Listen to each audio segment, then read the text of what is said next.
Welcome to another opening video. Today we're looking at how you can crush the Sicilian defense dragon variation. The Sicilian defense is particularly annoying because of how many different lines your opponent can go into, and so we're going to be taking it step by step, looking at how you can play as white against different variations. Make sure you leave down below which variation you want next. And so what is the dragon variation? Well, essentially the dragon variation is in the Sicilian defense, obviously, so e4 and now c5.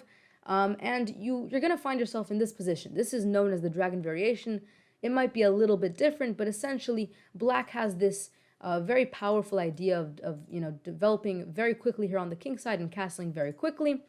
One thing that I do want to point out actually is that this move here, pawn to d6, a lot of people question this move. It seems like you're wasting a move by just randomly doing this move, whereas you should be focusing on quickly developing in the dragon.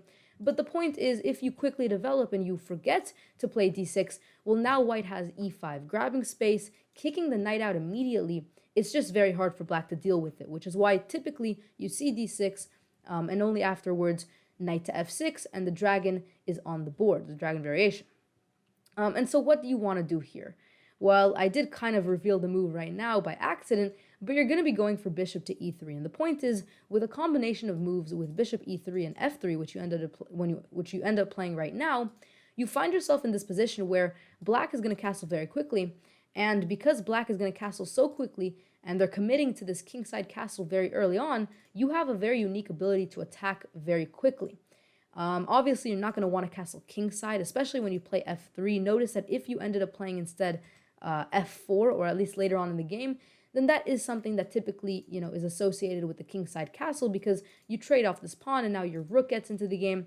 But f3, on the other hand, is a move that's more solid, and it more supports an attack on the king side rather than, an open f-file. Which is why f3, usually you're going to want to castle queenside. And so what could you continue? Well, after they castle, you can't immediately attack. That's a little bit early. You first can develop your queen and then try to castle. In a game that I'm actually going to be following for this opening, before the king castled, we actually saw knight to c6, something that you might see. But the point is, after queen d2, you reach this same position, you castle queen, you castle queenside, you have a very solid position, a very safe king, and notice that you have a lot of abilities to attack. Once again, your pawns, they're going to be pushing up here. Your queen and bishop, they have this idea to also attack. You have this bishop that tends to come to c4, attack this pawn, also pin the pawn. It's a very good way to deal with this very closed and kind of solid setup here. Because if you end up castling kingside, the problem that I find with castling kingside and you don't play f3, instead you play something else, for example, instead, let's say you develop your bishop and castle kingside, the problem that I find is that typically black has a much more solid setup here. And so if you both have, a king castled in the king side and black has a more safe king, it's not going to go your way. Whereas if you do what I'm suggesting here, you'll notice that you have a lot more possibilities to attack that you don't typically have if you castle kingside. And so the main takeaway from this video is that if you're playing against the dragon variation, you don't have to follow this. You can try to castle kingside. There's certainly lines where white is doing very well after castling kingside. But typically, especially if you want to be able to counter these very strong pieces here, you're going to want to push your pawns up. And so to prove how powerful this is, I actually have a game here, like I mentioned, where white ended up pushing very quickly. This is a game played in 2006. I'll have the names of the players down in the description if you're interested in looking up the game yourself. But essentially, white managed to attack very quickly. Again, you don't really have to worry about a king. You don't have to worry about your king's safety. And because you're so early to attack, you already have all your pieces developed. Black, tends to lack development in the Sicilian defense, at least the dragon variation.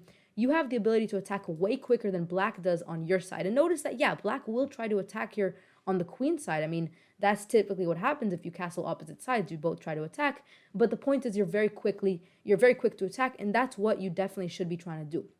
And so in this game, we see a beautiful attacks by both players, but specifically white here.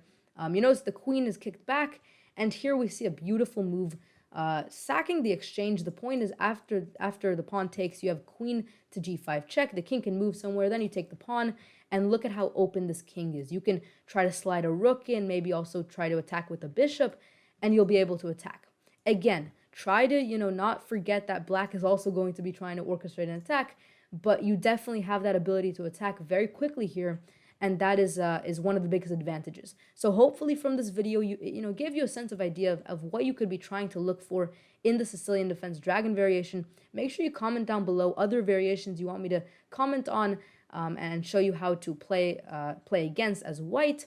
Thank you guys so much for watching. Make sure you guys do subscribe, and I'll see you guys next time. Peace out.